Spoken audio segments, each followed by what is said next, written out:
HCN ನ್ಯೂಸ್ಗೆ ಸ್ವಾಗತ. ನಾನು ಪ್ರಿಯಾ. ಈಗ ಹೆಡ್ಲೈನ್ಸ್. ಬಾಂಗ್ಲಾದೇಶದಲ್ಲಿ ಹಿಂದೂಗಳ ಮೇಲೆ ನಡೆಯುತ್ತಿರುವ ಆಕ್ರಮಣ, ಹಿಂದೂಗಳ ರಕ್ಷಣೆಗೆ ಭಾರತ ಸರ್ಕಾರ ಮುಂದಾಗಬೇಕು. ವಿಶ್ವ ಹಿಂದೂ ಪರಿಷತ್ ವಿಭಾಗ ಕಾರ್ಯದರ್ಶಿ ಮಹಿಪಾಲ್ ಆಗ್ರಹ. ಖಾಸಗಿ ಸಂಸ್ಥೆಗಳಿಗೆ ಅನಾವಶ್ಯಕ ತೊಂದರೆ ನೀಡುತ್ತಿರುವ ಶಿಕ್ಷಣ ಇಲಾಖೆ ಖಂಡಿಸಿ ಆಗಸ್ಟ್ 15ರಂದು ಕರಾಳ ಸ್ವಾತಂತ್ರ್ಯ ದಿನ ಆಚರಣೆ. ಜಿಲ್ಲಾ ಅನುದಾನ ರಹಿತ ಶಾಲೆಗಳ ಆಡಳಿತ ಮಂಡಳಿಗಳ ಒಕ್ಕೂಟದ ಬಿಇ ಶಿವರಾಮೇಗೌಡ ಎಚ್ಚರಿಕೆ. ಕೊರಲಗದ್ದೆ ಗ್ರಾಮದ ಜಮೀನಿನ ಗದ್ದೆ ನಾಟಿ ಮಾಡುತ್ತಿದ್ದ ಕೃಷಿ ಕಾರ್ಮಿಕರು ಸಿಡಿಲು ಬಡಿದು ಓರ್ವರ ಸ್ಥಿತಿ ಗಂಭೀರ. 15 ಮಹಿಳಾ ಕಾರ್ಮಿಕರಿಗೆ ಗಾಯ, ಆಸ್ಪತ್ರೆಗೆ ದಾಖಲು. ಬಾಂಗ್ಲಾದೇಶದಲ್ಲಿ ಹಿಂದೂಗಳ ಮೇಲೆ ನಡೆಯುತ್ತಿರುವ ಹಿಂಸಾತ್ಮಕ ಆಕ್ರಮಣಗಳನ್ನು ಕೊನೆಗೊಳಿಸಿ ಭಾರತೀಯ ರಕ್ಷಣೆಗೆ ಭಾರತ ಸರ್ಕಾರ ಮುಂದಾಗಬೇಕೆಂದು ವಿಶ್ವ ಹಿಂದೂ ಪರಿಷತ್ ವಿಭಾಗ ಕಾರ್ಯದರ್ಶಿ ಮಹಿಪಾಲ್ ಆಗ್ರಹಿಸಿದರು. ಹಾಸನದಲ್ಲಿ ಮಾತನಾಡಿ, ರಾಷ್ಟ್ರಪತಿಯವರಿಗೆ ಹಿಂದೂ ಹಿತರಕ್ಷಣಾ ಸಮಿತಿಯ ಮೂಲಕ ಆಗ್ರಹ ಪಡಿಸುವುದೇನೆಂದರೆ, ನಮ್ಮ ಪಕ್ಕದ ನೆರೆಯ ದೇಶವಾದ ಬಾಂಗ್ಲಾದೇಶವು ತೀವ್ರ ಹಿಂಸಾಚಾರದಿಂದ ಬಳಲುತ್ತಿದ್ದು, ಬಾಂಗ್ಲಾದ ಚುನಾಯಿತ ಪ್ರಧಾನಿ ರಾಜೀನಾಮೆ ನೀಡಿ ದೇಶವನ್ನ ತೊರೆದ ನಂತರ ಕಾನೂನು ಮತ್ತು ಸುವ್ಯವಸ್ಥೆ ಸಂಪೂರ್ಣವಾಗಿ ನಿಷ್ಕ್ರಿಯವಾಗಿದೆ. ಈ ಗೊಂದಲಮಯ ಪರಿಸ್ಥಿತಿಯಲ್ಲಿ ಅಲ್ಲಿನ ತೀವ್ರಗಾಮಿ ಜಿಹಾದಿ ಶಕ್ತಿಗಳು ಹಿಂದೂ ಸಮಾಜದ ಮೇಲೆ ದೊಡ್ಡ ಪರಿಣಾಮದ ದಾಳಿಯನ್ನ ಪ್ರಾರಂಭಿಸಿದೆ. ಬಾಂಗ್ಲಾದೇಶದಲ್ಲಿ ಕಳೆದ ಹಲವಾರು ದಿನಗಳಿಂದಲೂ ಹಿಂದೂ ಧಾರ್ಮಿಕ ಕೇಂದ್ರಗಳು, ಹಿಂದೂ ವ್ಯಾಪಾರ ಸಂಸ್ಥೆಗಳು ಮತ್ತು ಹಿಂದೂ ಮನೆಗಳನ್ನು ಗುರಿಯಾಗಿಸಿಕೊಂಡು ತೀವ್ರ ರೀತಿಯ ದಾಳಿ ನಡೆಸುತ್ತಿದೆ ಎಂದರು. ಬಾಂಗ್ಲಾದೇಶಾದ್ಯಂತ ಪ್ರತಿ ಜಿಲ್ಲೆಯಲ್ಲಿಯೂ ಹಿಂದೂ ರುದ್ರಭೂಮಿಗಳು, ನೂರಾರು ಮಠ ಮಂದಿರಗಳು ಭಾರಿ ಪ್ರಮಾಣದಲ್ಲಿ ಹಾನಿಯಾಗಿವೆ. ಅವರ ಹಿಂಸಾಚಾರ ಮತ್ತು ಭಯೋತ್ಪಾದನೆಗೆ ಗುರಿಯಾಗದ ಯಾವುದೇ ಜಿಲ್ಲೆ ಬಾಂಗ್ಲಾದೇಶದಲ್ಲಿ ಉಳಿದಿಲ್ಲ. ಕಾಲಕಾಲಕ್ಕೆ ಸಂಭವಿಸುವ ಇಂತಹ ಗಲಭೆಗಳ ಪರಿಣಾಮ ವಿಭಜನೆಯ ಸಮಯದಲ್ಲಿ ಬಾಂಗ್ಲಾದೇಶದಲ್ಲಿ 28% ಹಿಂದೂಗಳು ಈಗ 8% ಬಂದಿಳಿದಿದ್ದಾರೆ. ಹೀಗಾಗಿ ಬಾಂಗ್ಲಾದೇಶದಲ್ಲಿರುವ ಹಿಂದೂಗಳ ಸಂರಕ್ಷಣೆಗೆ ಭಾರತ ಸರ್ಕಾರ ಮಧ್ಯ ಪ್ರವೇಶಿಸಬೇಕೆಂದು ಸಮಿತಿಯು ಒತ್ತಾಯಿಸುತ್ತದೆ ಎಂದರು. ಬಾಂಗ್ಲಾದೇಶದಲ್ಲಿರುವ ಹಿಂದೂಗಳ ರಕ್ಷಣೆಗೆ ಸಾಧ್ಯವಿರುವ ಎಲ್ಲಾ ಕ್ರಮಗಳನ್ನು ಭಾರತ ಸರ್ಕಾರ ಕೈಗೊಳ್ಳುವುದು. ವಿಶ್ವಸಂಸ್ಥೆಯಲ್ಲಿ ಈ ಘಟನೆಯ ಕುರಿತು ಬೆಳಕನ್ನ ಚೆಲ್ಲಬೇಕು. ಬಾಂಗ್ಲಾದೇಶದಲ್ಲಿ ನಿರಾಶ್ರಿತರಾದ ಹಿಂದೂಗಳು ಭಾರತಕ್ಕೆ ಬರುವುದಿದ್ರೆ ಅವರಿಗೆ ಸೂಕ್ತ ಮೂಲಭೂತ ಸೌಲಭ್ಯಗಳನ್ನು ಒದಗಿಸುವುದು ಹಾಗೂ ಈ ಗಲಭೆಯನ್ನೇ ಮುಂದಿಟ್ಟುಕೊಂಡು ಭಾರತದ ಒಳಗೆ ಗಡಿಯಲ್ಲಿ ನುಸುಳುವ ಪ್ರಯತ್ನಗಳು ನಡೆಯಬಹುದು. ಇದನ್ನು ತಡೆಗಟ್ಟಬೇಕೆಂದು ಒತ್ತಾಯಿಸಿದರು.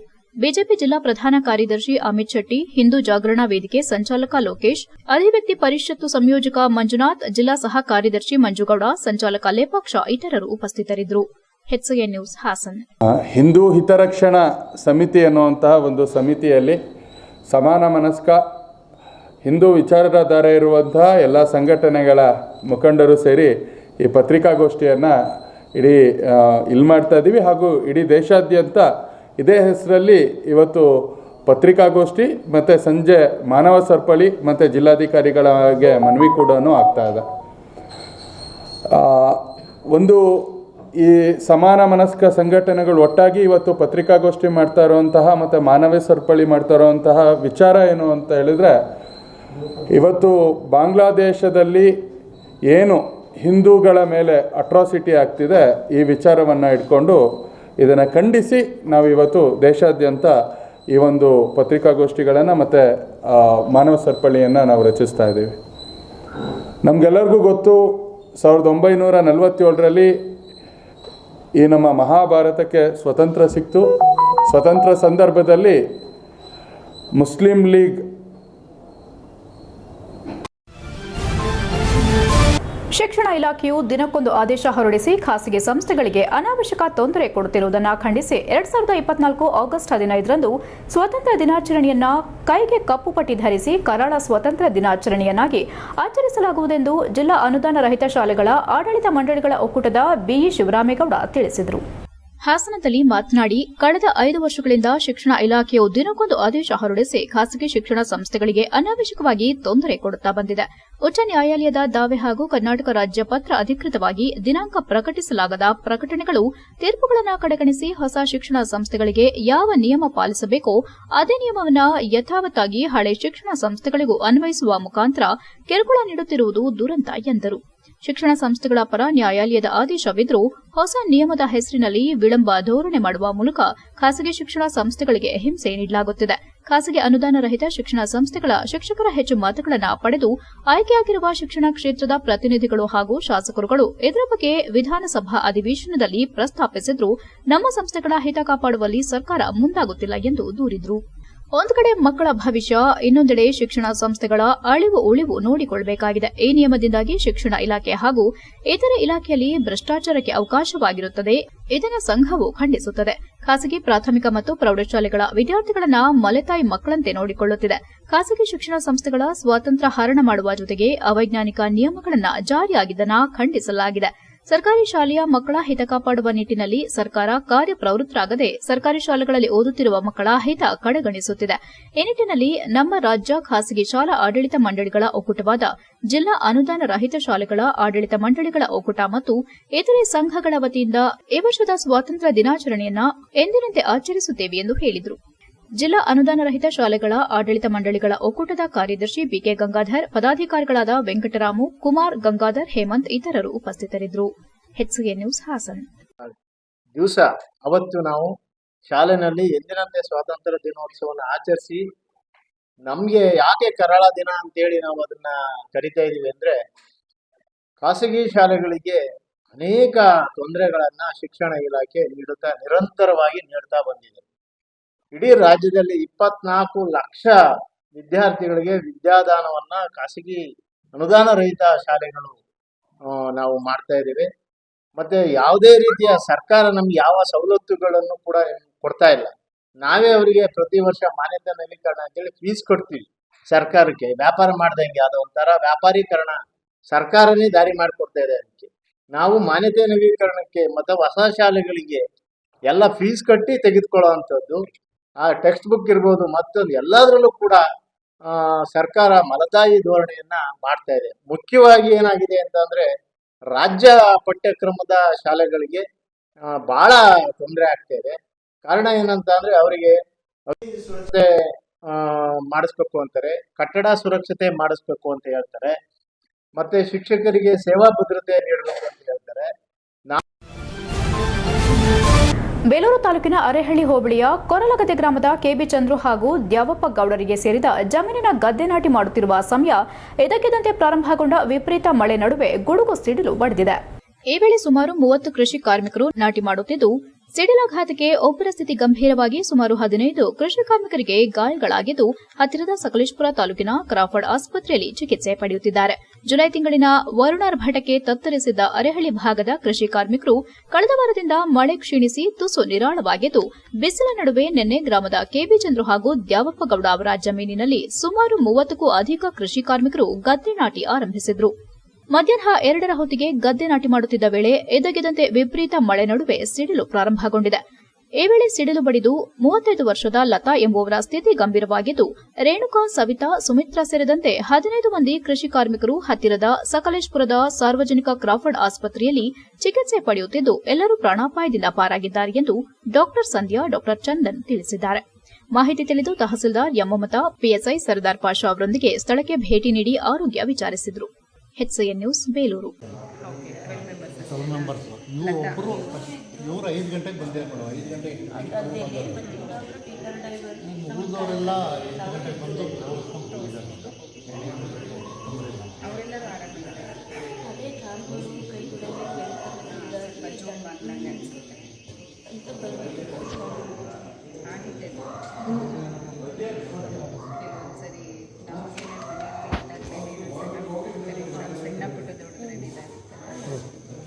ಸರಿ ಹೋಗ್ತಿಲ್ಲ, ಇದು ಕೊಡೋದು ECG ಎಲ್ಲ ಮಾಡಿಸಿದ್ದಾರೆ ಅಂತ ಡಾಕ್ಟ್ರು. ಸೊ ಎಲ್ಲ ನಾರ್ಮಲ್ ಇದೆ ಅಂತ ಹೇಳಿದ್ದಾರೆ. ಏನಾಗುತ್ತೆ ಧೈರ್ಯವಾಗಿ.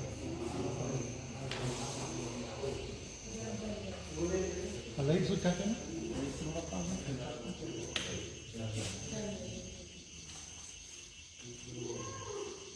ಏನು ಗಾಯ ಥರ ಏನೂ ಆಗಿಲ್ಲಲ್ಲ ಕಾಲಲ್ಲಿ.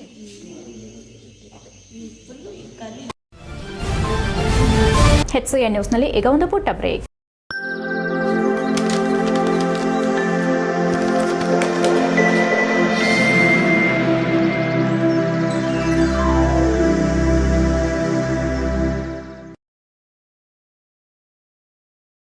ಬ್ರೇಕ್ನ ನಂತರ HCN ನ್ಯೂಸ್ಗೆ ಸ್ವಾಗತ.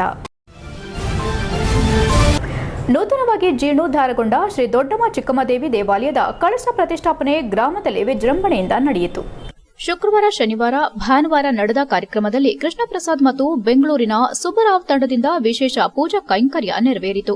ಶ್ರೀ ಶಿವಪುತ್ರನಾಥ ಸ್ವಾಮೀಜಿ ಕಾರ್ಯಕ್ರಮದ ಸಾನ್ನಿಧ್ಯ ವಹಿಸಿದ್ರು. ದೇವಿಗೆ ಗಂಗಾ ಪೂಜೆ, ಗುರು ಪ್ರಾರ್ಥನೆ, ಗಣಪತಿ ಪೂಜೆ, ಗಣಪತಿ ಹೋಮ, ವಾಸ್ತು ಹೋಮ, ಪೂರ್ಣಾಹುತಿ, ಮಹಾಮಂಗಳಾರತಿ, ತೀರ್ಥ ಪ್ರಸಾದ ವಿನಿಯೋಗ ನಂತರ ಗಂಡಸಿಯ ರಾಜಬೀದಿಯಲ್ಲಿ ದೊಡ್ಡಮ್ಮ ಚಿಕ್ಕಮ್ಮ ದೇವಿಯ ಉತ್ಸವವನ್ನು ಮೆರವಣಿಗೆ ಮಾಡಲಾಯಿತು. ಗ್ರಾಮದ ಮಹಿಳೆಯರು ಕಳಸ ಹೊತ್ತು ಹೆಜ್ಜೆ ಹಾಕಿದ್ರು. ನಾದಸ್ವರ, ತಮಟೆ ವಾದ್ಯ, ಮದ್ದು ಗುಂಡಿನ ಸುರಿಮಳೆ ಮೆರವಣಿಗೆಗೆ ಮೆರುಗು ನೀಡಿತು. ಗಂಡಸಿಗರಿಂದ ದೇವಾಲಯದವರೆಗೆ ಮೆರವಣಿಗೆ ಸಾಗಿತು. ಭಾನುವಾರ ಗಣಪತಿ ಪೂಜೆ, ನವಗ್ರಹ ಹೋಮ, ಬಲಿ ಪ್ರದಾನ, ಪಂಚಾಮೃತ ಅಭಿಷೇಕ ನಂತರ ದೇವಾಲಯದ ಗೋಪುರಕ್ಕೆ ಶ್ರೀ ಶಿವಪುತ್ರನಾಥ ಸ್ವಾಮೀಜಿ ಚಾಲನೆ ನೀಡಿದ್ರು. ನಂತರ ಕಾರ್ಯಕ್ರಮಕ್ಕೆ ಆಗಮಿಸಿದ್ದ ಭಕ್ತಾದಿಗಳಿಗೆ ಜಾತ್ರಾ ಮೈದಾನದ ಬಳಿ ಇರುವ ಸಮುದಾಯ ಭವನದಲ್ಲಿ ಅನ್ನದಾಸೋಹ ಕಾರ್ಯಕ್ರಮ ಏರ್ಪಡಿಸಲಾಗಿತ್ತು. ನಂತರ ಮಾತನಾಡಿದ ಶ್ರೀ ಶಿವಪುತ್ರನಾಥ ಸ್ವಾಮೀಜಿ ಅವರು, ದೇವಸ್ಥಾನ ಕಟ್ಟುವುದು ಮುಖ್ಯವಲ್ಲ, ಕಟ್ಟಿದ ನಂತರ ನಿಷ್ಠೆಯಿಂದ ಪೂಜೆ ಪುನಸ್ಕಾರ ಮಾಡುವುದು ಅಷ್ಟೇ ಮುಖ್ಯ ಎಂದರು. HCN news, Arsikere. ಗ್ರಾಮದಲ್ಲಿ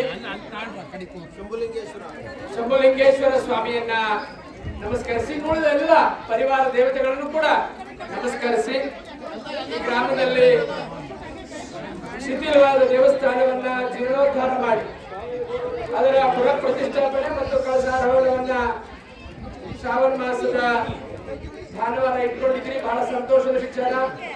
ಈ ಊರಿನ ಎಲ್ಲ ಗ್ರಾಮಸ್ಥರು ತೀರ್ಮಾನ ಮಾಡಿ ದೇವಸ್ಥಾನ ಅಚ್ಚುಕಟ್ಟಾಗಿ ತುಂಬಾ ಚೆನ್ನಾಗಿ ಶಿಥಿಲವಾದ ದೇವಸ್ಥಾನವನ್ನ ನವೀಕರಿಸಿ ಈ ದೇವಸ್ಥಾನ ಉದ್ಘಾಟನೆ ಮತ್ತು ಪುನಃ ಪ್ರತಿಷ್ಠಾಪನೆ ಕಳಸಾರೋಹಣವನ್ನ ಮಾಡಲಿಕ್ಕೆ ಹಿರಿಯರು, ಗುರು ಹಿರಿಯರೆಲ್ಲ ಸೇರಿ ಸಂಕಲ್ಪ ಮಾಡಿದ್ರಿ. ಆ ಸಂಕಲ್ಪದಂತೆ ಇವತ್ತು ಅದು ಎಲ್ಲ 3 ದಿನದಿಂದ ಹೋಮ ಹವನಾದಿಗಳೆಲ್ಲ ಮುಗಿದು ಈಗ ಕಳಸಾರೋಹಣ ಆಗಿ ಪೂರ್ಣಾವಧಿ ಮುಗಿದಿದೆ. ಇದರ ಫಲವನ್ನ ಎಲ್ಲ ಗ್ರಾಮಸ್ಥರು ಅದನ್ನ ಸದುಪಯೋಗ ಪಡಿಸಿಕೊಳ್ಬೇಕು. ದೇವಸ್ಥಾನ ಪೂಜೆ ಪುರಸ್ಕಾರಗಳು ನಿರಂತರವಾಗಿ ನಡ್ಕೊಂಡು ಹೋಗ್ಬೇಕು. ನಾವು ಕಟ್ಟೋದೇ ದೊಡ್ಡದಲ್ಲ, ಕಟ್ಟಿದ ಮೇಲೆ ಅದರ ನಿತ್ಯ ಪೂಜೆ ಪುರಸ್ಕಾರಗಳನ್ನು ಆ ದೇವಾಲಯದಲ್ಲಿ ಅರ್ಚಕರ ಮುಖೇನ ಎಲ್ಲ ಹೋಗ್ಬೇಕು. ಹಾಗಾಗಿ ಗಂಡಸಿ ಹೋಗಿ ಹೆಣ್ಣು ಕೊಟ್ಟರಾಗಿರೋದ್ರಿಂದ ಬಹಳ ಸಂತೋಷದ ವಿಚಾರ. ನಾನು ಅದನ್ನ ಅಯ್ಯಂಗರು ಹೇಳ್ತಾ ಇದ್ದೆ, ಸ್ವಾಮಿ ನಮ್ಮ ಹಳ್ಳಿಗಳಲ್ಲಿ ದೇವಸ್ಥಾನ ಮಾಡದೇ ನಿಲ್ಲಿಸಿ ಹೋಗಿದ್ದಾರೆ. ಅಂಥದ್ರಲ್ಲಿ ಇಷ್ಟೊಂದು ಸಾವಿರಾರು ಮನೆ ಇರುವಂತಹ ಗ್ರಾಮದಲ್ಲಿ ನೀವು ದೇವಸ್ಥಾನ ಜೀರ್ಣೋದ್ಧಾರ ಮಾಡಿ ಪೂಜೆ ಪುರಸ್ಕಾರಗಳು, ಹಬ್ಬ ಹರಿದಿನಗಳನ್ನ ಇದೇ ಆಗಸ್ಟ್ 20, 21 ಮತ್ತು 22ರಂದು ಶ್ರೀ ರಾಘವೇಂದ್ರ ಗುರು ಸಾರ್ವಭೌಮರ 353ನೇ ಆರಾಧನಾ ಮಹೋತ್ಸವ ಜರುಗಲಿದ್ದು, ವಿಶೇಷ ಪೂಜಾದಿಗಳು, ಅಲಂಕಾರ, ಸಂತರ್ಪಣೆ, ಉತ್ಸವಾದಿಗಳು ಹಾಗೂ ಸಂಜೆ ವಿಶೇಷ ಸಾಂಸ್ಕೃತಿಕ ಕಾರ್ಯಕ್ರಮಗಳು ಜರುಗಲಿವೆ. ಈ ಬಗ್ಗೆ ಮಾಹಿತಿ ನೀಡಿದ ಅರ್ಚಕರು, ಆಗಸ್ಟ್ 19 ಸೋಮವಾರ ಋತ್ವೇಗ ಉಪಕರ್ಮ ಬೆಳಗ್ಗೆ 6:30ರಿಂದ, ಆಗಸ್ಟ್ 20 ಮಂಗಳವಾರ ಪೂರ್ವಾರಾಧನೆ ಬೆಳಗ್ಗೆ 6:30ರಿಂದ, ಉಷಾಕಾಲ ಪೂಜೆ, ಅಭಿಷೇಕ, ಅಲಂಕಾರ ಪೂಜೆ, ಅಷ್ಟೋತ್ತರ ಮಹಾಪೂಜೆ ನಡೆಯಲಿದೆ. ಸಂಜೆ 6:30ರಿಂದ ಆಚಾರ್ಯ ನಾಟ್ಯ ನಿಧಿ ಟ್ರಸ್ಟ್, ಉಡುಪಿಯ ವಿದುಷಿ ಕುಮಾರಿ ವಿಂಧ್ಯ ಆಚಾರ್ಯ ಇವರಿಂದ ಭರತನಾಟ್ಯ ಕಾರ್ಯಕ್ರಮ, ಕರ್ನಾಟಕ ಬ್ಯಾಂಕ್, ಹಳೆ ಬಸ್ ನಿಲ್ದಾಣ, ಹಾಸನ ಇವರ ಪ್ರಾಯೋಜಕತ್ವದಲ್ಲಿ ಜರುಗಲಿದೆ. ಆಗಸ್ಟ್ 21 ಬುಧವಾರ ಮಧ್ಯಾರಾಧನೆ ಬೆಳಗ್ಗೆ 6:30ರಿಂದ, ಉಷಾಕಾಲ ಪೂಜೆ, ಅಭಿಷೇಕ, ವಿಶೇಷ ಹೂವಿನ ಅಲಂಕಾರ, ಅಷ್ಟೋತ್ತರ ಮಹಾಪೂಜೆ ಜರುಗಲಿದೆ. ಮಧ್ಯಾಹ್ನ 12ರಿಂದ 3ರವರೆಗೆ ಪ್ರಸಾದ ರೂಪ ಅನ್ನ ಸಂತರ್ಪಣೆ ನಡೆಯಲಿದೆ ಮತ್ತು ಶಾಸ್ತ್ರೀಯ ಸಂಗೀತ ಕಾರ್ಯಕ್ರಮ ನಡೆಯಲಿದೆ. ಆಗಸ್ಟ್ 22 ಗುರುವಾರ ಉತ್ತರಾರಾಧನೆ ಬೆಳಗ್ಗೆ 6:30ರಿಂದ, ಉಷಾಕಾಲ ಪೂಜೆ, ಅಭಿಷೇಕ ಬೆಳಗ್ಗೆ 9ರಿಂದ, ಪ್ರಹ್ಲಾದರಾಯರ ದಿವ್ಯ ರಥೋತ್ಸವ, ಅಲಂಕಾರ ಪೂಜೆ, ಅಷ್ಟೋತ್ತರ ಮಹಾಪೂಜೆ, ಯುವ ಪ್ರತಿಭೆ, ಜಿ ಕನ್ನಡ ಸರಿಗಮಪ ಸೀಸನ್ 17ರ ವಿಜೇತರಾದ ಶ್ರೀನಿಧಿ ಶಾಸ್ತ್ರಿ ಹಾಗೂ ಸಂಗಡಿಗರಿಂದ ಭಕ್ತಿ ಸಂಗೀತ ಕಾರ್ಯಕ್ರಮ, ನಂತರದಲ್ಲಿ ರಾತ್ರಿ ಪೂಜೆ, ಉತ್ಸವಾದಿಗಳು ನಡೆಯಲಿವೆ. ಆಗಸ್ಟ್ 26 ಸೋಮವಾರ ಶ್ರೀಕೃಷ್ಣ ಜನ್ಮಾಷ್ಟಮಿ ರಾತ್ರಿ 11:45ರಿಂದ, ಪೂಜಾದಿಗಳು, ಅರ್ಘ್ಯ ಪ್ರದಾನ ರಾತ್ರಿ 11:52ಕ್ಕೆ ಜರುಗಲಿದೆ. ಸೆಪ್ಟೆಂಬರ್ 7 ಶುಕ್ರವಾರ ಗಣೇಶ ಚತುರ್ಥಿ ಬೆಳಗ್ಗೆ 6:30ರಿಂದ, ಸಾಮೂಹಿಕ ಗಣಹೋಮ, ಪೂರ್ಣಾಹುತಿ ಬೆಳಗ್ಗೆ 8:30ಕ್ಕೆ, ಸೇವಾ ಕಾಣಿಕೆ ₹100 ಇದೆ ಎಂದರು. ಸರ್ವರು ಈ ಮಂಗಳ ಕಾರ್ಯಕ್ರಮದಲ್ಲಿ ಸಕ್ರಿಯವಾಗಿ ಭಾಗವಹಿಸಿ ತನುಮನ ಧನಗಳಿಂದ ಸಹಕರಿಸಿ ಹರಿ ವಾಯು ಗುರುಗಳ ಕೃಪೆಗೆ ಪಾತ್ರರಾಗಬೇಕಾಗಿ ಶ್ರೀ ಗುರು ರಾಘವೇಂದ್ರ ಸೇವಾ ಸಮಿತಿ ಟ್ರಸ್ಟ್ ವತಿಯಿಂದ ವಿನಂತಿಸಿದ್ದಾರೆ. HCN news, Hassan. ಶ್ರೀ ಗುರುಭ್ಯೋ ನಮಃ. ಇದೇ ತಿಂಗಳ ಶ್ರಾವಣ ಶುದ್ಧ ಬಿದಿಗೆಯಂದು ಶ್ರೀ ರಾಘವೇಂದ್ರ ಗುರುಗಳ ಆರಾಧನಾ ಮಹೋತ್ಸವ MG ರಸ್ತೆ, ಹಾಸನದಲ್ಲಿ ಇರತಕ್ಕಂಥ MG ರಸ್ತೆಯಲ್ಲಿರತಕ್ಕಂಥ ಶ್ರೀ ಗುರು ರಾಘವೇಂದ್ರ ಮಠದಲ್ಲಿ 3 ದಿವಸಗಳ ಪರ್ಯಂತ ನಡೆಯಲಿಕ್ಕಿದೆ. ಇದೇ ತಿಂಗಳ ಆಗಸ್ಟ್ 20, 21, 22ನೇ ತಾರೀಕು ಮಂಗಳವಾರ, ಬುಧವಾರ, ಗುರುವಾರದಂದು ನಡೆಯಲಿಕ್ಕಿದೆ. 20ನೇ ತಾರೀಕಿನಂದು ಬೆಳಗ್ಗೆ ಪ್ರಾತಃ ಕಾಲದಲ್ಲಿ 6:30ರಿಂದ ಉಷಕಾಲ ಪೂಜೆ, ಪಂಚಾಮೃತ ಅಭಿಷೇಕ, ಕಲಶಾಭಿಷೇಕ, ಮಹಾಪೂಜೆ, ವಿಶೇಷ ಹೂವಿನ ಅಲಂಕಾರ, ಮಹಾಪೂಜಾದಿಗಳು, ತದನಂತರದಲ್ಲಿ ಯಥಾಶಕ್ತಿಯಾಗಿ ಅನ್ನದಾನ. ಸಾಯಂಕಾಲದ ಹೊತ್ತು ವಿದುಷಿ ಕುಮಾರಿ ವಿಂಧ್ಯಾ ಆಚಾರ್ಯವರಿಂದ 6:30ರಿಂದ ಭರತನಾಟ್ಯ ಕಾರ್ಯಕ್ರಮ, ತದನಂತರದಲ್ಲಿ ರಾತ್ರಿ ಪೂಜೆ, ರಥೋತ್ಸವ, ಅಷ್ಟಾವಧಾನ ಸೇವೆ, ಉತ್ಸವಾದಿಗಳ ಪ್ರಸಾದ ವಿತರಣೆ. ಮಧ್ಯಾರಾಧನೆಯಂದು ಕೂಡ ಪ್ರಾತಃ ಕಾಲದಲ್ಲಿ 6:30ರಿಂದ ಉಷಃಕಾಲ ಪೂಜೆ, ಪಂಚಾಮೃತ ಅಭಿಷೇಕ, ವಿಶೇಷ ಕಲಶಾಭಿಷೇಕಾದಿಗಳು, ವಿಶೇಷ ಹೂವಿನ ಅಲಂಕಾರ, ತದನಂತರದಲ್ಲಿ ಅಷ್ಟೋತ್ತರ, ಮಹಾಪೂಜೆ, ಸಾರ್ವಜನಿಕ ಅನ್ನ ಸಂತರ್ಪಣೆ. ಮಧ್ಯಾಹ್ನ 12ರಿಂದ ಮಧ್ಯಾಹ್ನ 3 ತನಕ ಸಾರ್ವಜನಿಕ ಅನ್ನ ಸಂತರ್ಪಣೆ ನಡೆಯಲಿಕ್ಕಿದೆ. ಸಾಯಂಕಾಲದ ಹೊತ್ತು 6:30ರಿಂದ ವಿದ್ವಾನ್ ಸಂಪುಗೋಡು ವಿಘ್ನರಾಜ ಮತ್ತು ತಂಡದವರಿಂದ ಶಾಸ್ತ್ರೀಯ ಸಂಗೀತ ಕಾರ್ಯಕ್ರಮ, ತದನಂತರದಲ್ಲಿ ರಾತ್ರಿ ಪೂಜೆ, ರಥೋತ್ಸವಾದಿಗಳು, ಅಷ್ಟಾವಧಾನ ಸೇವೆ, ಸೇವಾದಿಗಳ ಪ್ರಸಾದ ವಿತರಣೆ ನಡೆಯಲಿಕ್ಕಿದೆ. ಕೊನೆಯ ದಿವಸ ಉತ್ತರಾರಾಧನೆ ತಾರೀಕು 22ರಂದು ಬೆಳಗ್ಗೆ 6:30ರಿಂದ ಉಷಃಕಾಲ ಪೂಜೆ, ಅಭಿಷೇಕ ಮತ್ತು ಬೆಳಗ್ಗೆ 9ರಿಂದ ಪ್ರಹ್ಲಾದರಾಯರ ದಿವ್ಯ ರಥೋತ್ಸವ ನಗರದ ಪ್ರಮುಖ ಬೀದಿಗಳಲ್ಲಿ ನಡೆಯಲಿಕ್ಕಿದೆ. ತದನಂತರದಲ್ಲಿ ಅಲಂಕಾರ ಪೂಜೆ, ಮಹಾಪೂಜೆ ಮತ್ತು ಯಥಾಶಕ್ತಿಯಾಗಿ ಅನ್ನದಾನ. ಅದೇ ರೀತಿಯಾಗಿ ಸಾಯಂಕಾಲ 6:30ರಿಂದ ಝೀ ಕನ್ನಡ ವಾಹಿನಿಯ ಸರಿಗಮಪ ಸೀಸನ್ 17ರ ವಿಜೇತರಾದಂತಹ ಶ್ರೀನಿಧಿ ಶಾಸ್ತ್ರಿ ಮತ್ತು ಸಂಗಡಿಗರಿಂದ ಭಕ್ತಿ ಸಂಗೀತ ಕಾರ್ಯಕ್ರಮ ನಡೆಯಲಿಕ್ಕಿದೆ. ತದನಂತರದಲ್ಲಿ ರಾತ್ರಿ ಪೂಜೆ, ರಥೋತ್ಸವಾದಿಗಳು, ಉತ್ಸವಾದಿಗಳ ಸೇವಾ ಪ್ರಸಾದ ವಿತರಣೆ ಇದೆಲ್ಲ ನಡೆಯಲಿಕ್ಕಿದೆ. 3 ದಿವಸವೂ ಕೂಡ ಎಲ್ಲ ಭಗವದ್ಭಕ್ತರು ಭಗವಂತನ ಹತ್ತಿರ ಬಂದು ಭಗವದ್ ದರ್ಶನವನ್ನು ಪಡೆದು ಅವರ ಅನುಗ್ರಹಕ್ಕೆ ಪಾತ್ರರಾಗುವ ಮೂಲಕವಾಗಿ ತಮ್ಮ ತಮ್ಮ ಇಷ್ಟಾರ್ಥಗಳನ್ನು ನೆರವೇರಿಸ್ತಾ, ಕಷ್ಟಗಳನ್ನು ಪರಿಹಾರ ಮಾಡಿಕೊಳ್ತಾ ಇಷ್ಟಾರ್ಥಗಳನ್ನು ನೆರವೇರಿಸುವ ಮೂಲಕವಾಗಿ ಭಗವದ್ ಅನುಗ್ರಹಕ್ಕೆ ಪಾತ್ರರಾಗಿ ಎಂಬುದಾಗಿ ನಾವು ಕೇಳಿಕೊಳ್ತಾ ಇದ್ದೇವೆ. ಕ್ಷಯರೋಗಿಗಳಿಗೆ ನಿಮ್ಮ ಜೊತೆ ನಾವಿದ್ದೇವೆ ಎಂಬ ಸಂದೇಶವನ್ನು ಸಾರುವ ಮೂಲಕ ಅವರಲ್ಲಿ ಆತ್ಮಸ್ಥೈರ್ಯ ತುಂಬುವುದರಿಂದ ರೋಗಿಗಳು ಗುಣಮುಖರಾಗಲು ಉತ್ತೇಜನ ಸಿಕ್ಕಂತಾಗುತ್ತದೆ ಎಂದು ಅರೆಹಳ್ಳಿ ಸಮುದಾಯ ಆರೋಗ್ಯ ಕೇಂದ್ರದ ವೈದ್ಯಾಧಿಕಾರಿ ಡಾಕ್ಟರ್ ಮಮತಾ ಹೇಳಿದರು. ಬೇಲೂರು ತಾಲೂಕಿನ ಅರೆಹಳ್ಳಿಯ ಸಮುದಾಯ ಕೇಂದ್ರದ ಒಳಾಂಗಣದಲ್ಲಿ ರೋಟರಿ ಕ್ಲಬ್ ಸಹಯೋಗದೊಂದಿಗೆ ಏರ್ಪಡಿಸಲಾಗಿದ್ದ ಕ್ಷಯ ರೋಗಿಗಳಿಗೆ ಫುಡ್ ಕಿಟ್ ವಿತರಣಾ ಕಾರ್ಯಕ್ರಮವನ್ನು ಉದ್ದೇಶಿಸಿ ಮಾತನಾಡಿದ ಅವರು, ರೋಗಿಗಳಿಗೆ ಪೌಷ್ಟಿಕಾಂಶವಿರುವ ಫುಡ್ ಕಿಟ್ಗಳನ್ನು ನೀಡಿದಾಗ ರೋಗ ನಿರೋಧಕ ಶಕ್ತಿ ಹೆಚ್ಚಳವಾಗುವುದರ ಜೊತೆಗೆ ಮುಂದಾಗುವ ತೊಂದರೆಗಳನ್ನು ಸಾಧ್ಯವಾದಷ್ಟು ಕಡಿಮೆ ಮಾಡಬಹುದು. ಕ್ಷಯ ರೋಗಿಗಳನ್ನು ಗಮನದಲ್ಲಿಟ್ಟುಕೊಂಡು ಕಳೆದ 2 ವರ್ಷಗಳಿಂದ ಫುಡ್ ಕಿಟ್ ನೀಡುತ್ತಿರುವ ಹಾಗೂ ಚಿಕಿತ್ಸೆ ನೀಡಲು ದೂರದ ಹಳ್ಳಿಗಳಿಗೆ ತೆರಳುವ ಸಂದರ್ಭ ವಾಹನಗಳ ಸೌಲಭ್ಯ ಒದಗಿಸುತ್ತಿದ್ದು, ಕ್ಷಯ ರೋಗಿಗಳ ದತ್ತು ಪ್ರಕರಣದ ಸಹಾಯ ಮಾಡುತ್ತಿರುವ ಅರೆಹಳ್ಳಿ ರೋಟರಿ ಸಂಸ್ಥೆ ತಂಡದ ಸದಸ್ಯರಿಗೆ ಧನ್ಯವಾದಗಳನ್ನು ತಿಳಿಸುತ್ತೇನೆ ಎಂದರು. ರೋಟರಿ ಸಂಸ್ಥೆ ಕಾರ್ಯದರ್ಶಿ ರೋಟರಿಯನ್ ಚೇತನ್ ಪ್ರಕಾಶ್ ಮಾತನಾಡಿ, ಸಾರ್ವಜನಿಕರ ಆರೋಗ್ಯಕ್ಕೆ ಸಂಬಂಧಿಸಿದ ಕಾರ್ಯಕ್ರಮಗಳ ಆಯೋಜನೆ ನಮ್ಮ ಸಂಸ್ಥೆಯ ಒಂದು ಭಾಗವಾಗಿರುವುದರಿಂದ ಕಳೆದ 2 ವರ್ಷಗಳಿಂದ ಕ್ಷಯ ರೋಗಿಗಳಿಗೆ ನೆರವನ್ನ ನೀಡುತ್ತಾ ಬಂದಿದ್ದೇವೆ. ರೋಟರಿ ಸಂಸ್ಥೆಯ ಸದಸ್ಯರು ವೈಯಕ್ತಿಕವಾಗಿ ಪ್ರತಿ ತಿಂಗಳು ರೋಗಿಗಳ ಆರ್ಥಿಕ ನೆರವಿಗೆ ಆಸಕ್ತರಾಗಿದ್ದಾರೆ ಎಂದರು. ಈ ವೇಳೆ ಮಕ್ಕಳ ತಜ್ಞೆ ಡಾಕ್ಟರ್ ಅನುಪಮಾ, ರೋಟರಿ ಸಂಸ್ಥೆ ಅಧ್ಯಕ್ಷ ರೋಟರಿಯನ್ ಕಾರ್ತಿಕ್ ಕೆಆರ್, ಸದಸ್ಯರಾದ Rotarian Kishore V, Rotarian Harish PP, Rotarian WR Pinto, Rotarian Naveen C, Rotarian Prithvi BU, Rotarian Sharath BM ಸೇರಿದಂತೆ ಆಸ್ಪತ್ರೆ ಸಿಬ್ಬಂದಿಗಳು ಹಾಜರಿದ್ದರು. HCN news Belur.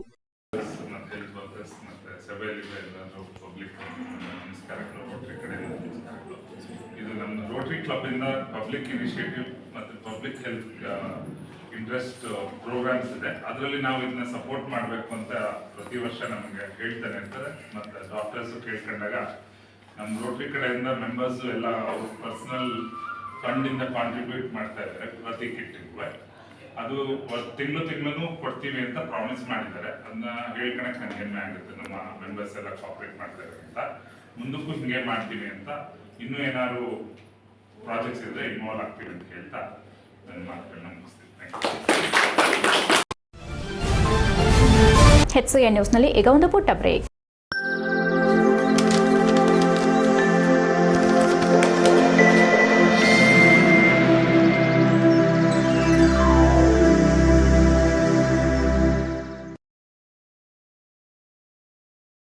ಬ್ರೇಕ್ನ ನಂತರ HCN ನ್ಯೂಸ್ಗೆ ಸ್ವಾಗತ.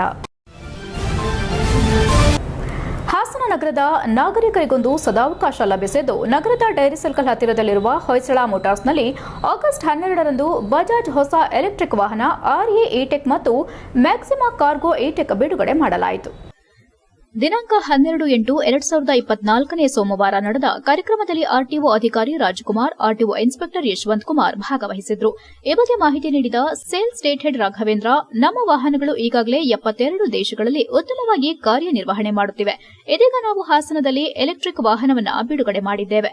ಇವು ಮಲೆನಾಡು ಭಾಗದಲ್ಲೂ ಉತ್ತಮ ಕಾರ್ಯನಿರ್ವಹಣೆ ಮಾಡುತ್ತವೆ. ಆದ್ದರಿಂದ ಸಾರ್ವಜನಿಕರು ಇಂತಹ ಬಜಾಜ್ ವಾಹನಗಳನ್ನು ಖರೀದಿಸಿ ನಿಸರ್ಗದ ರಕ್ಷಣೆಗೆ ಕೊಡುಗೆ ನೀಡಬಹುದೆಂದ ಅವರು ಸಾರ್ವಜನಿಕರು ಹೆಚ್ಚಿನ ಸಹಕಾರ ನೀಡುತ್ತಾರೆ ಎಂಬ ವಿಶ್ವಾಸ ವ್ಯಕ್ತಪಡಿಸಿದರು. HCN news Hassan. ಆದಷ್ಟು ಅನುಕೂಲ ಆಗೋ ರೀತಿ ಅಂದರೆ ಮತ್ತು ಇದಕ್ಕೆ ಟ್ಯಾಕ್ಸ್ ಎಕ್ಸಮ್ಷನ್ ಕೊಟ್ಟಿದ್ದಾರೆ. ಅದಕ್ಕೆ ಟ್ಯಾಕ್ಸ್ ಬರ್ತದೆ. ಇದಕ್ಕೆ ಯಾವುದಕ್ಕೆ ಎಲೆಕ್ಟ್ರಿಕಲ್ ವಾಹನಗಳಿಗೆ ಯಾವುದೇ ಟ್ಯಾಕ್ಸ್ ಇಲ್ಲ ಮತ್ತು ಪರ್ಮಿಟ್ ಇಲ್ಲ. ಹಾಗಾಗಿ ಸಾಧ್ಯವಾದಷ್ಟು ಎಲೆಕ್ಟ್ರಿಕಲ್ ವಾಹನಗಳಿಗೆ ಉತ್ತೇಜನ ಸರ್ಕಾರ, ಕೇಂದ್ರ ಸರ್ಕಾರ ಮತ್ತು ಕರ್ನಾಟಕ ಸರ್ಕಾರ ಎರಡೂ ಸರ್ಕಾರಗಳು ಜಾಸ್ತಿ ಉತ್ತೇಜನ ಅಂದ್ರೇನು ಪೊಲ್ಯೂಷನನ್ನು ಫ್ರೀ ಮುಕ್ತ ದೇಶನ ಮಾಡೋಕ್ಕೋಸ್ಕರ ಎಲೆಕ್ಟ್ರಿಕಲ್ ಮಾಡಿ ಅದಕ್ಕೆ ಟ್ಯಾಕ್ಸ್ ರಿಬೇಟ್ ಕೊಡ್ತಿದ್ದಾರೆ. ಅದಕ್ಕೆ ಸಾಧ್ಯವಾದಷ್ಟು ಎಲೆಕ್ಟ್ರಿಕಲ್ ವಾಹನಗಳ ಖರೀದಿ ಮಾಡೋಕ್ಕೆ ಆದಷ್ಟು ಸಾರ್ವಜನಿಕರಿಗೆ ನಾವು ಕೇಳ್ಕೊಳ್ಳೋದೇನೆಂದರೆ ಸಾಧ್ಯವಾದಷ್ಟು ಎಲೆಕ್ಟ್ರಿಕಲ್ ವಾಹನಗಳು ಖರೀದಿ ಮಾಡಬೇಕು ಅಂತಾನೆ. ಎಲ್ಲರಿಗೂ ನಮಸ್ಕಾರ. ನನ್ನ ಹೆಸರು ರಾಘವೇಂದ್ರ ಅಂತೇಳಿ, ನಾನು ಸ್ಟೇಟೆಡ್ ಸೇಲ್ಸ್ ಬಜಾಜ್ ಲಿಮಿಟೆಡ್. ಇವತ್ತಿನ ದಿನ ನಾವು ಹಾಸನದಲ್ಲಿ ಎಲೆಕ್ಟ್ರಿಕ್ ವಾಹನ ಗೂಡ್ಸ್ ಮತ್ತು ಪ್ಯಾಸೆಂಜರ್ ಎರಡು ಸಮೇತ ಬಿಡುಗಡೆ ಮಾಡ್ತಾಯಿದ್ದೀವಿ. ನಾವು ಬಜಾಜ್ ಅವರು ಎಲೆಕ್ಟ್ರಿಕ್ ವಾಹನಕ್ಕೆ ಬಂದು ಆಲ್ಮೋಸ್ಟ್ 1 ವರ್ಷ ಆಯಿತು. ಫಸ್ಟಿಗೆ ನಾವು ಸ್ಟಾರ್ಟ್ ಮಾಡಿದ್ದು ವಾರಣಾಸಿ ಮತ್ತು ಪುನಾದಲ್ಲಿ, ಈ ಕರ್ನಾಟಕದಲ್ಲಿ ಒಂದೊಂದೇ ಡಿಸ್ಟ್ರಿಕ್ಟಲ್ಲಿ ಮಾಡ್ತಾ ಬರ್ತಾಯಿದ್ದೀವಿ.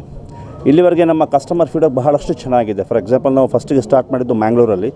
ಸೊ ಮ್ಯಾಂಗ್ಳೂರಲ್ಲಿ ಕಸ್ಟಮರ್ ಅವ್ರು, ಯಾಕಂದರೆ ಅವರೇ ಒಂದು ಕಸ್ಟಮರಾಗಿ ಅವರೇ ನಮ್ಮ ಸರ್ ಹೇಳ್ದಂಗೆ ಒಂದು ಎಕಲಾಜಿಕಲ್ಲಾಗಿ ಸಮೇತ ಇದು ಒಂದು ಅನುಕೂಲ ಆಗ್ತಾಯಿದೆ, ಎನ್ವೈರನ್ಮೆಂಟಿಗೂ ಸಮೇತ ಪೊಲ್ಯೂಷನ್ನು.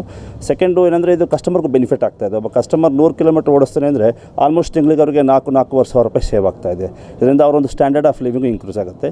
ಬಜಾಜ್ ಸ್ಪೆಷಾಲಿಟಿ ಏನಂತ ಹೇಳಿದ್ರೆ, ನಮ್ಮದು ಬಜಾಜ್ ಫಸ್ಟು ರೇಂಜು ಹಾಸನದ ಜನತೆಗೆ ಹಾಗೂ ಬಂದಿರುವ ಎಲ್ಲ ಸಭಿಕರಿಗೂ ಬಜಾಜ್ ಕರ್ ಪರವಾಗಿ ಹಾಗೂ ನಮ್ಮ RTO ಸರ್ ಬಂದಿದ್ದಾರೆ, ಅವರ ಪರವಾಗಿ ಧನ್ಯವಾದಗಳು. ರಾಘವೇಂದ್ರ ಸ್ವಾಮಿ ಮತ್ತು ಸರ್ ಹೇಳಿದಾಗೆ ಈ ಗಾಡಿಯಲ್ಲಿ ಚಾರ್ಜಿಂಗ್ ಒಂದು ಚಾರ್ಜ್ ಮಾಡಿದರೆ ಸ್ಟ್ಯಾಂಡರ್ಡ್ ಪ್ರಕಾರ 176 ಕಿಲೋಮೀಟ್ರ್ ಓಡುತ್ತೆ. ಪ್ಯಾಸೆಂಜರ್ ಗಾಡಿ ವಿತ್ 9 ಕಿಲೋವ್ಯಾಟ್ ಬ್ಯಾಟ್ರಿಯಲ್ಲಿ. ಕಾರ್ಗೋ ಗಾಡಿ 12 ಕಿಲೋವ್ಯಾಟ್ ಬ್ಯಾಟ್ರಿ 183 ಕಿಲೋಮೀಟರ್ಸ್ ಓಡುತ್ತೆ. ಇದು ಸ್ಟ್ಯಾಂಡರ್ಡ್ ಕಂಡೀಷನ್ ಹೇಳುವಂಥದ್ದು. ಮತ್ತು ರಿಯಲ್ ಕಂಡೀಷನಲ್ಲಿ ಬ್ಯಾಂಗ್ಳೂರಲ್ಲೂ ನಮಗೆ 153ರಿಂದ 157ವರೆಗೂ ಸಿಗ್ತಾಯಿದೆ. ಸೊ ಆ್ಯಾವ್ರೇಜ್ ಚೆನ್ನಾಗಿ ಬರ್ತಾಯಿದೆ. ಒಂದೇ ಅಂದರೆ ಚಾರ್ಜಿಂಗ್ ಪಾಯಿಂಟ್ಗಳನ್ನು ನೋಡ್ಕೊಳ್ಬೇಕಾಗುತ್ತೆ. ಈ ಗಾಡಿ ಜೊತೆ ಕಸ್ಟಮರ್ ಪ್ರತಿ ಮನೆಯಲ್ಲಿ ಯಾರು ಗಾಡಿ ತೊಗೊಳ್ತಾರೆ ಅವರಲ್ಲಿ ಚಾರ್ಜರ್ ನಾವೇ ಫಿಟ್ ಮಾಡಿ ಕೊಡ್ತೇವೆ. ಚಾರ್ಜಿಂಗ್ ಪಾಯಿಂಟ್ಗಳು, ಅರ್ಥಿಂಗ್ ಪಾಯಿಂಟ್ಗಳು ನಾವೇ ಕನ್ಫರ್ಮ್ ಮಾಡ್ತೇವೆ. ಯಾಕಂದರೆ ಮೆಜಾರಿಟಿ ಕಂಪ್ಲೇಂಟ್ ಬರುವಂಥದ್ದು ಗಾಡಿಗಳು ಚಾರ್ಜಿಂಗ್ ಪಾಯಿಂಟಲ್ಲಿ. ಸೊ ಕಂಪನಿಯವರು ಟೇಕ್ ಕೇರ್ ಮಾಡ್ತೇವೆ ಅದನ್ನು. ಸೊ ಹೊರಗೆ ಹೋದಲ್ಲೂ ಪರಿಶಿಷ್ಟ ಜಾತಿ ಹಾಗೂ ವರ್ಗಗಳ ಕಲ್ಯಾಣಕ್ಕಾಗಿ ಮೀಸಲಿಟ್ಟ ಕೋಟ್ಯಾಂತರ ಹಣವನ್ನು ದುರ್ಬಳಕೆ ಮಾಡಿಕೊಂಡಿರುವ ಈ ಸರ್ಕಾರವನ್ನು ಕೂಡಲೇ ವಜಾ ಮಾಡಬೇಕು, ನೈತಿಕ ಹೊಣೆ ಹೊತ್ತು ಮುಖ್ಯಮಂತ್ರಿ ಸಿದ್ದರಾಮಯ್ಯ ರಾಜೀನಾಮೆ ಕೊಡಬೇಕೆಂದು ಬಹುಜನ ಸಮಾಜ ಪಾರ್ಟಿ ವತಿಯಿಂದ ಪ್ರತಿಭಟನೆ ನಡೆಸಲಾಯಿತು. ಬೇಲೂರು ಪಟ್ಟಣದ ಬಸವೇಶ್ವರ ವೃತ್ತದಲ್ಲಿ ಪ್ರತಿಭಟನೆ ನಡೆಸಿ ರಾಜ್ಯ ಬಿಎಸ್ಪಿ ಉಪಾಧ್ಯಕ್ಷ ಗಂಗಾಧರ್ ಬಹುಜನ್ ಮಾತನಾಡಿ, ಸಂವಿಧಾನದ ಅಡಿಯಲ್ಲಿ ಸಂವಿಧಾನದ ಸಿದ್ಧಾಂತಗಳನ್ನು ಹಿಡಿದು ಅಧಿಕಾರಕ್ಕೆ ಬಂದ ಈ ಕಾಂಗ್ರೆಸ್ ಸರ್ಕಾರ ಇಂದು ಪರಿಶಿಷ್ಟ ಜಾತಿ ಮತ್ತು ವರ್ಗಗಳಿಗೆ ಅಭಿವೃದ್ಧಿಗಾಗಿ ಇಟ್ಟಂತಹ ಎಸ್ಸಿಎಸ್ಪಿ ಮತ್ತು ಟಿಎಸ್ಪಿ ಯೋಜನೆಯಡಿಯಲ್ಲಿ ಮೀಸಲಿಟ್ಟ ಕೋಟ್ಯಾಂತರ ರೂಪಾಯಿಗಳ ಹಣವನ್ನ ಬಡ ಸಮಾಜಕ್ಕೆ ಬಳಸದೆ ಅದನ್ನು ದುರ್ಬಳಕೆ ಮಾಡಿಕೊಳ್ಳುವುದರ ಜೊತೆಗೆ ವಾಲ್ಮೀಕಿ ಹಗರಣಗಳು ಸೇರಿದಂತೆ ಇನ್ನಿತರೆ ಹಗರಣಗಳಲ್ಲಿ ಸಿಲುಕಿರುವ ಈ ಕಾಂಗ್ರೆಸ್ ಪಕ್ಷಕ್ಕೆ ಅಧಿಕಾರದಲ್ಲಿರಲು ಯೋಗ್ಯತೆ ಇಲ್ಲ. ಈ ಶೋಷಿತ ವರ್ಗಗಳ ಅಭಿವೃದ್ಧಿಗಾಗಿ ನಾವಿದ್ದೇವೆ ಎಂದು ರಥಯಾತ್ರೆ ಮಾಡುವ ಮೂಲಕ ಅಧಿಕಾರಕ್ಕೆ ಬಂದ ಸಿದ್ದರಾಮಯ್ಯ ಅವರ ಸರ್ಕಾರ ಎಂದು ಅವರಿಗೆ ಮೀಸಲಿಟ್ಟ ಹಣವನ್ನೇ ಲೂಟಿ ಮಾಡುವ ಮೂಲಕ ಇತ್ತೀಚಿನ ದಿನಗಳಲ್ಲಿ ಅವರ ಉಪಟಳಕ್ಕೆ ಬೇಸತ್ತು ಅಧಿಕಾರಿಗಳು ಆತ್ಮಹತ್ಯೆ ಪತ್ರವನ್ನ ಬರೆದಿಟ್ಟು ಆತ್ಮಹತ್ಯೆ ಮಾಡಿಕೊಳ್ಳುವ ಸ್ಥಿತಿ ಬಂದಿದೆ ಎಂದರು. ಬಿಎಸ್ಪಿ ಜಿಲ್ಲಾಧ್ಯಕ್ಷ ಹರೀಶ್ ಅತ್ನಿ ಮಾತನಾಡಿ, ಚುನಾವಣೆ ಸಂದರ್ಭದಲ್ಲಿ ನಾವು ದಲಿತರ ಹಾಗೂ ಸಂವಿಧಾನ ಪರ ಎಂದು ಹೇಳಿ ಇಂದು ಅವರ ಅಭಿವೃದ್ಧಿಗಾಗಿ ಇಟ್ಟಂತಹ ಹಣವನ್ನ ನುಂಗಿ ನೀರು ಕುಡಿದಿರುವುದು ನೀವು. ಇನ್ನು ವಿದ್ಯಾರ್ಥಿಗಳಿಗಾಗಿ ಕೊಡುವ ವಿದ್ಯಾರ್ಥಿ ವೇತನ ಹಾಗೂ ಸಮುದಾಯಗಳಿಗೆ ಹೆಚ್ಚಿನ ವ್ಯಾಸಂಗಕ್ಕಾಗಿ ನೀಡುತ್ತಿದ್ದ ಅನುದಾನವನ್ನ ನೀಡದೆ ವಿದ್ಯಾರ್ಥಿಗಳ ಜೀವನದಲ್ಲಿ ಆಟ ಆಡುತ್ತಿದ್ದೀರಾ ಎಂದು ಪ್ರಶ್ನಿಸಿದರು. ತಮ್ಮ ಗ್ಯಾರಂಟಿ ಯೋಜನೆಗಳಿಗಾಗಿ ಎಸ್ಸಿ ಎಸ್ಟಿ ಹಣವನ್ನ ನುಂಗಿರುವ ನಿಮಗೆ ಅಧಿಕಾರ ಮಾಡಲು ಯೋಗ್ಯತೆ ಇಲ್ಲ, ಕೂಡಲೇ ಮುಖ್ಯಮಂತ್ರಿಗಳು ರಾಜೀನಾಮೆ ಕೊಡುವಂತೆ ಆಗ್ರಹಿಸಿದರು. ಈ ಸಂದರ್ಭದಲ್ಲಿ ಬಿಎಸ್ಪಿ ಮುಖಂಡರಾದ ರಾಜ್ಯ ಪ್ರಧಾನ ಕಾರ್ಯದರ್ಶಿ ಶಿವಮ್ಮ, ತಾಲೂಕು ಅಧ್ಯಕ್ಷ ಪ್ರಕಾಶ್, ಲಕ್ಷ್ಮಣ್ ಕೀರ್ತಿ, ಮಲ್ಲಯ್ಯ, ಲೋಹಿತ್, ಸೋಮಶೇಖರ್, ರಾಜು, ಉಮೇಶ್, ನಿಂಗರಾಜ್, ಜಯಲಕ್ಷ್ಮಿ, ಮಂಜುನಾಥ್, ಶ್ರೀನಾಥ್, ರಾಜಣ್ಣ ಸೇರಿದಂತೆ ಇತರರು ಹಾಜರಿದ್ದರು. HCN news Belur. ಸಮಾಜ ಪಾರ್ಟಿ ವತಿಯಿಂದ ಈ ಒಂದು ಪ್ರತಿಭಟನೆಯನ್ನು ಹಮ್ಮಿಕೊಂಡಿರ್ತಕ್ಕಂಥ ಉದ್ದೇಶ ಏನಪ್ಪಾ ಅಂತಂದ್ರೆ, ಏನು ಕರ್ನಾಟಕ ರಾಜ್ಯದಲ್ಲಿ ಸನ್ಮಾನ್ಯ ಸಿದ್ದರಾಮಯ್ಯನವರ ಕಾಂಗ್ರೆಸ್ ಸರ್ಕಾರ ಏನಿದೆ, ಇವತ್ತು ನಾವು ಪರಿಶಿಷ್ಟ ಸಮುದಾಯಗಳ ಅಭಿವೃದ್ಧಿ ಅಂತೇಳಿ ಇವತ್ತು ಸಂವಿಧಾನಕ್ಕೆ ಅನುಗುಣವಾಗಿ ಅಧಿಕಾರ ನಡೆಸ್ತೀವಿ ಅಂತೇಳಿ ಆಣೆ ಪ್ರಮಾಣವನ್ನು ಮಾಡಿ ಸಂವಿಧಾನದ ರಥಯಾತ್ರೆಯನ್ನು ಮಾಡಿ ಅಧಿಕಾರಕ್ಕೆ ಬಂದಿರತಕ್ಕಂಥವರು ಇವತ್ತು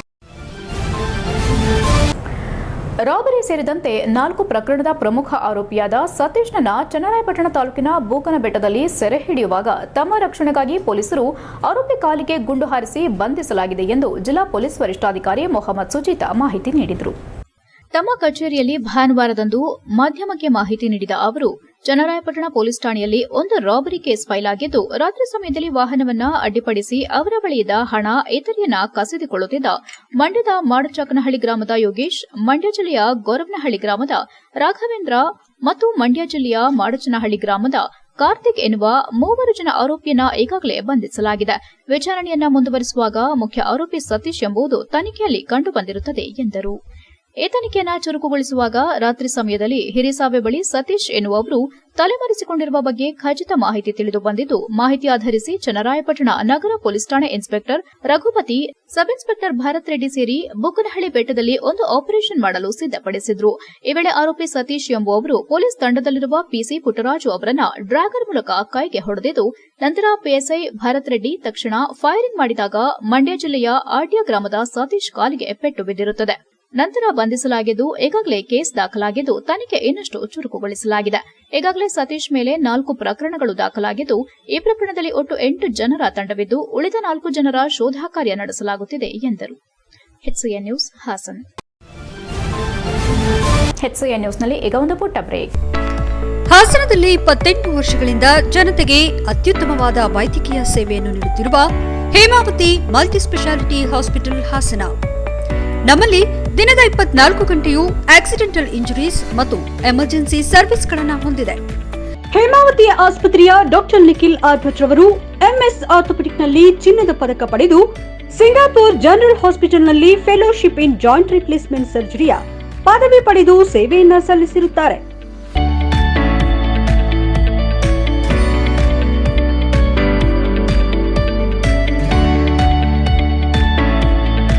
ನಮ್ಮಲ್ಲಿ ಆಂಬ್ಯುಲೆನ್ಸ್ ಸೇವೆಯೂ ಲಭ್ಯ.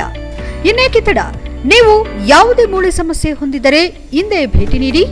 ಹೇಮಾವತಿ ಮಲ್ಟಿಸ್ಪೆಷಾಲಿಟಿ ಹಾಸ್ಪಿಟಲ್, ಉತ್ತರ ಬಡಾವಣೆ, ಹಾಸನ. ಬ್ರೇಕ್ನ ನಂತರ HCN ನ್ಯೂಸ್ಗೆ ಸ್ವಾಗತ.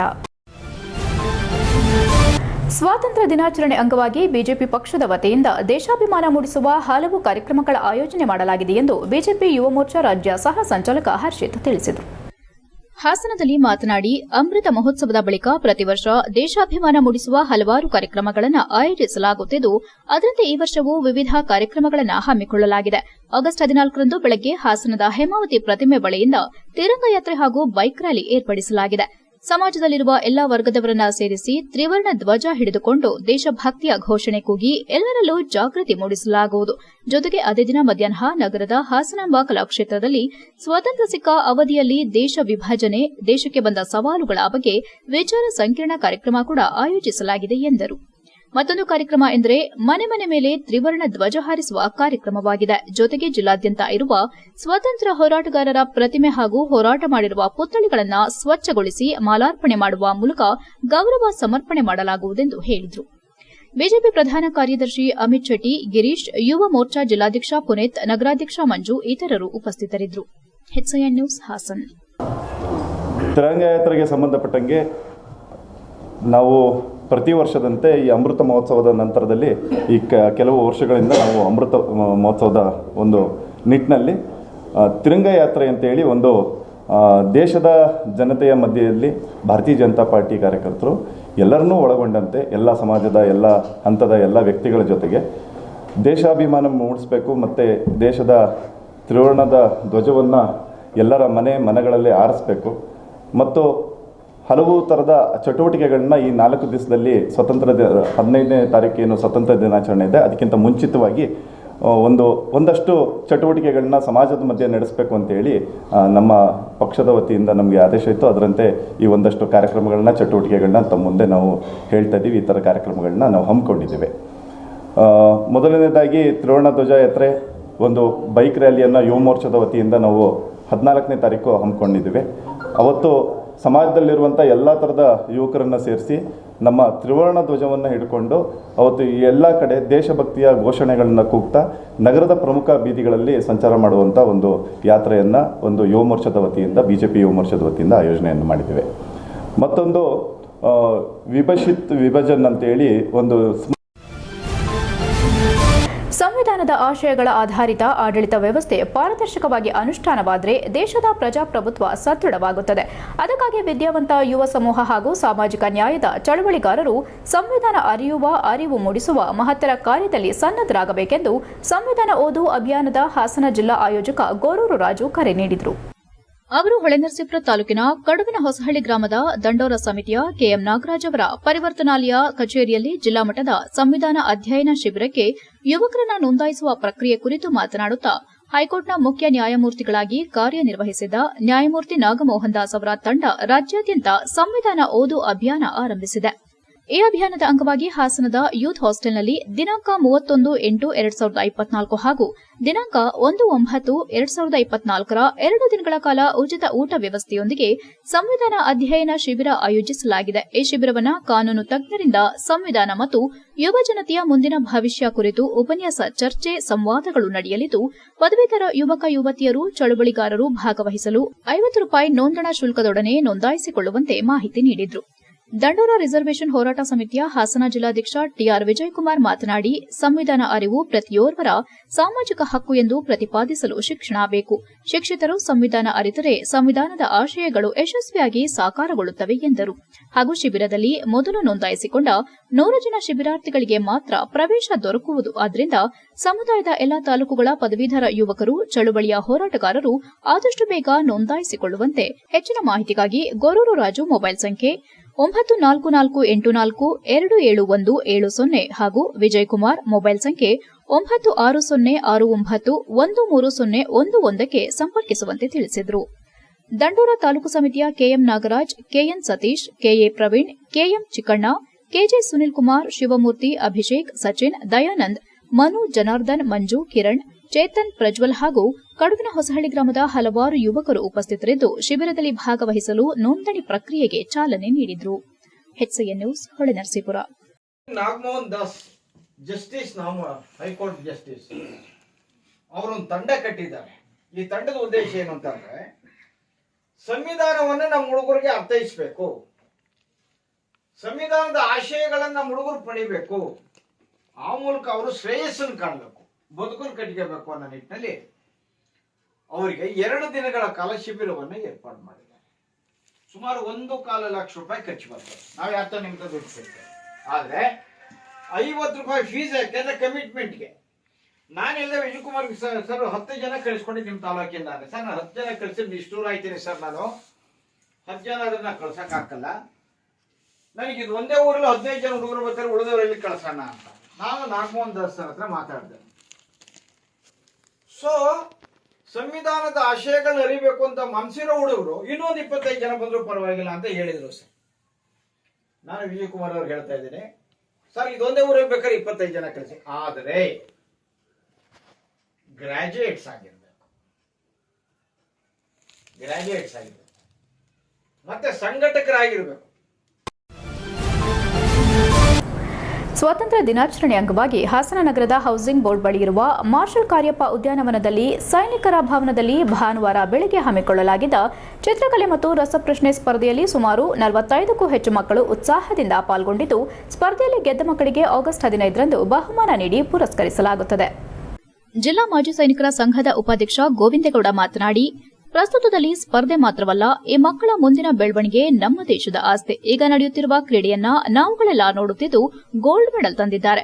ದೇಶದ ಮಕ್ಕಳು, ಸೈನಿಕರ ಮಕ್ಕಳು ನಮ್ಮೆಲ್ಲರ ಆಸ್ತಿ. ಚಿಕ್ಕ ಚಿಕ್ಕ ಸ್ಪರ್ಧೆಯಲ್ಲಿ ಪಾಲ್ಗೊಂಡು ಮುಂದೆ ದೊಡ್ಡ ದೊಡ್ಡ ಸ್ಪರ್ಧೆಗಳಲ್ಲಿ ಭಾಗವಹಿಸಬೇಕೆಂಬುದು ನಮ್ಮ ಇಚ್ಛೆಯಾಗಿದೆ ಎಂದರು. ಮಕ್ಕಳು ಸಂಸ್ಕಾರವುಳ್ಳ ಉತ್ತಮ ಶಿಕ್ಷಣ ಪಡೆದು ದೇಶಕ್ಕೆ ದೊಡ್ಡ ಆಸ್ತಿಯಾಗಿ ಬೆಳೆಯಬೇಕೆಂದು ಹೇಳಿದರು. ಜಿಲ್ಲಾ ಮಾಜಿ ಸೈನಿಕರ ಸಂಘದ ಪ್ರಧಾನ ಕಾರ್ಯದರ್ಶಿ ಪ್ರದೀಪ್ ಸಾಗರ್ ಮಾತನಾಡಿ, ಸ್ವಾತಂತ್ರ್ಯ ದಿನದ ಅಂಗವಾಗಿ ನಾವು ನಮ್ಮ ಹಾಸನ ಜಿಲ್ಲಾ ಮಾಜಿ ಸೈನಿಕರ ಕುಟುಂಬದ ಮಕ್ಕಳಿಗೆ ಚಿತ್ರ ಬಿಡಿಸುವ ಸ್ಪರ್ಧೆ, ಕ್ವಿಜ್ ಸ್ಪರ್ಧೆಗಳು ಕಳೆದ ವರ್ಷ ಕೂಡ ಹಮ್ಮಿಕೊಂಡಂತೆ ಈ ವರ್ಷ ಕೂಡ ಏರ್ಪಡಿಸಲಾಗಿದೆ ಎಂದರು. ಪ್ರಸ್ತುತದಲ್ಲಿ ಸ್ಪರ್ಧೆ ಎಂಬುದು ಹೆಚ್ಚಾಗಿದ್ದು, ಮಾಜಿ ಸೈನಿಕರ ಮಕ್ಕಳಿಗೂ ಭಾಗವಹಿಸಲು ಧೈರ್ಯ ಬರಲೆಂದು ಈ ಕಾರ್ಯಕ್ರಮ ಆಯೋಜಿಸಲಾಗಿದೆ. ಈ ವಿವಿಧ ಸ್ಪರ್ಧೆಯಲ್ಲಿ ಸುಮಾರು 40ರಿಂದ 45 ಮಕ್ಕಳು ಉತ್ಸಾಹದಿಂದ ಪಾಲ್ಗೊಂಡಿದ್ದು, ದೇಶಭಕ್ತಿ ಕುರಿತು ಡ್ರಾಯಿಂಗ್ ಬರೆಯಲು ಅವಕಾಶ ಕೊಟ್ಟಿರುವಂತೆ ಮಕ್ಕಳು ತುಂಬಾ ಚೆನ್ನಾಗಿ ಬರೆದಿದ್ದಾರೆ ಎಂದು ಇದೇ ವೇಳೆ ಶ್ಲಾಘಿಸಿದರು. ಈ ವೇಳೆ ಜಿಲ್ಲಾ ಮಾಜಿ ಸೈನಿಕರ ಸಂಘದ ಅಧ್ಯಕ್ಷ ವೆಂಕಟೇಶ್, ಖಜಾಂಚಿ ಬಾಲಕೃಷ್ಣ, ಚನ್ನರಾಯಪಟ್ಟಣ ತಾಲೂಕು ನಿರ್ದೇಶಕರಾದ ಚಂದ್ರಶೇಖರ್, ತಾಲೂಕು ನಿರ್ದೇಶಕ ಪ್ರಸಾದ್ ಸೇರಿದಂತೆ ಇತರರು ಉಪಸ್ಥಿತರಿದ್ದರು. HCN news Hassan. ಇವತ್ತಿನ ಕಾರ್ಯಕ್ರಮಕ್ಕೆ ಬಂದಿರತಕ್ಕಂಥ ಆತ್ಮೀಯ ನಮ್ಮ ಸೈನಿಕರ ಮಕ್ಕಳು ಹಾಗೂ ನಮ್ಮ ಇತರರು ಭಾಗವಹಿಸಿದ್ದಾರೆ.